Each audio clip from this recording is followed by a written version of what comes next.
मैं पंडित राकेश शुक्ला, श्री क्षेत्र नासिक त्र्यंबकेश्वर, जो कि 10वां ज्योतिर्लिंग है। आज आपको त्र्यंबकेश्वर क्षेत्र के महात्म्य के बारे में जानकारी दे रहा हूँ। ब्रह्मगिरि पर्वत सह्याद्रि शीर्ष यह क्षेत्र जो गोदावरी का उत्पत्ति स्थान है। यह गोदावरी गंगा गौतमी के नाम से विख्यात है। गौतम ऋषि ने अपने तपबल से इस क्षेत्र में जल की कमी के कारण वरुण देव को प्रकट किया और वर्षा की याचना की, किंतु त्र्यंबकेश्वर क्षेत्र में 1000 वर्षों तक वर्षा न होने के कारण कई जीव जंतु स्थान को त्याग कर प्यास से व्याकुल होकर भटक रहे थे।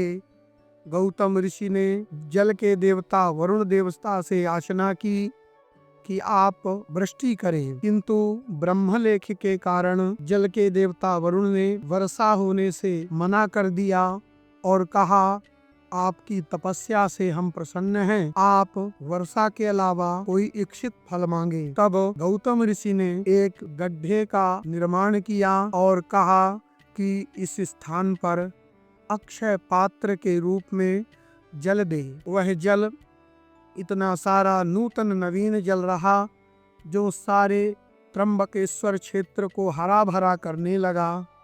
नई नई पेड़ पौधों की नई शाखाएं, बहुत से धन धान्य उगाए जाने लगे। कालांतर में ऋषियों ने गौतम ऋषि की ख्याति के कारण उन पर कलंक लगाना चाहा। गौतम ऋषि पर ईर्ष्या करने वाले ऋषियों ने भगवान गणेश जी की आराधना की और वर मांगा कि गौतम ऋषि पर कलंक हो, किंतु गणपति जी विघ्नों को दूर करने वाले हैं।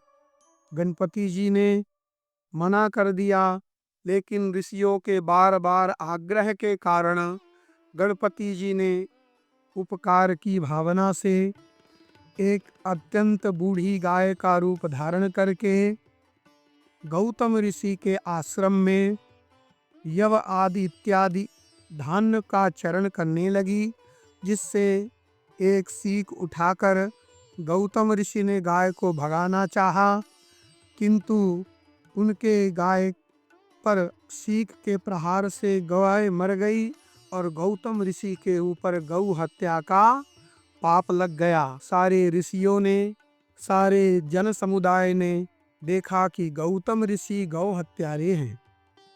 कहा गया है, धोखे से भी अगर हम गौ हत्यारे का मुंह देख लेते हैं तो वस्त्र सहित स्नान करना चाहिए। इससे सबने षड्यंत्र रचकर गौतम ऋषि को दूर जाने के लिए कहा।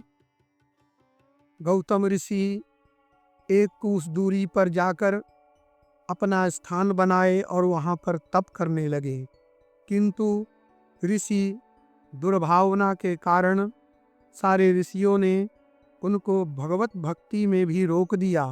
कहा, गौ हत्यारा कभी भगवत प्राप्ति भक्ति नहीं कर सकता। इसके लिए गौतम ऋषि ने सारे ऋषियों से याचना की। सब ऋषि मुनियों ने बताया कि आप धरती की 3 परिक्रमा तथा ब्रह्मगिरि पर्वत की 101 परिक्रमा करिए।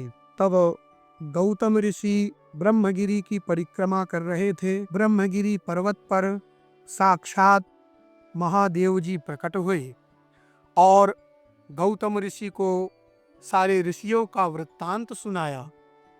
सारा वृत्तांत सुनाते हुए भगवान भोलेनाथ, जो कि संहारक हैं, क्रोधित होकर ऋषियों के ऊपर अपना कोप जताना चाहा, लेकिन परोपकारी गौतम ऋषि ने ऐसा महादेव को करने के लिए मना कर दिया और कहा, इन ऋषियों के कारण ही आपका दर्शन मुझे प्राप्त हुआ है।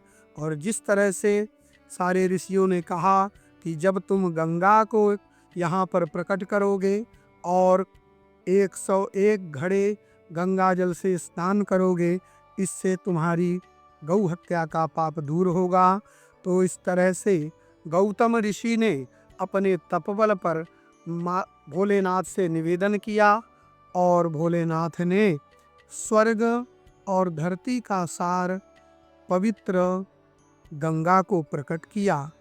गंगा स्त्री रूप में प्रकट हुई तथा गंगा माता ने गौतम ऋषि को पवित्र किया, पाप से मुक्त किया और यह शर्त रखी, मैं कुछ ही क्षण के लिए इस धरती पर रहूंगी और इसके बाद चली जाऊंगी। इस स्थान पर महादेव ने कहा कि वैवस्वत मंतरे मनवंतर के 28वें मनवंतर तक आप धरती पर निवास करिए। इस स्थान पर विशेष रूप से सिंह राशि पर जब भगवान देवराज गुरु बृहस्पति होते हैं तब सारे देवी देवता इस स्थान पर प्रकट होते हैं। यहाँ पर विशेष रूप से काल सर्प दोष, पितृदोष, विवाह दोष, महामृत्युंजय का जप, रुद्राभिषेक, श्राद्ध अक्षय फल देने वाला है। मुझे पूजा पाठ इत्यादि के लिए संपर्क करें। ओम नमः शिवाय।